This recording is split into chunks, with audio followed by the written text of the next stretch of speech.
খালাকনাকুম আজওয়াজা, আমি না তোমাদেরকে নর আর নারীতে বিভক্ত করেছি, জোড়া জোড়ায় আমি বানিয়েছি।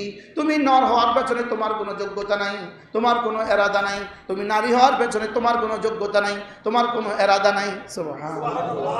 মা তোমাকে নারী বানায়নি, বাবা তোমাকে ছেলে বানায়নি, তোমাকে ছেলে আর মেয়ে বিভক্ত আমি করেছি। যে আমি তোমাকে ছেলে আর মেয়ে বানাতে পেরেছি, সে আমি তোমার জন্য আখিরাত কেন কায়েম করতে পারবো না? ওয়া খালাকনাকুম আজওয়াজা। এবার বলে আমি তোমাদেরকে যুগল যুগল বানিয়েছি। এবার বলে ওয়াজআলনা নাওমাকুম সুবাতা, আমি তোমাদের জন্য ঘুম বানিয়েছি। ঘুমকে কি বানিয়েছি জানো? সুবাতা রাহাতান লিআবদানিকুম, তোমাদের শরীরের আরামের জন্য আমি ঘুম বানিয়েছি।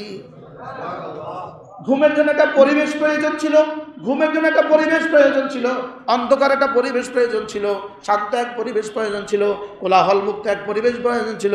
এই জন্য ওয়াজআলনা নাওমাকুম সুবাতা, তোমাদের জন্য ঘুমকে বানিয়েছি আরামদায়ক করে। আর এই পরিবেশটা তৈরি করার জন্য ওয়াজআলনাল লাইলা লিবাসা, রাতকে বানিয়েছি পর্দা।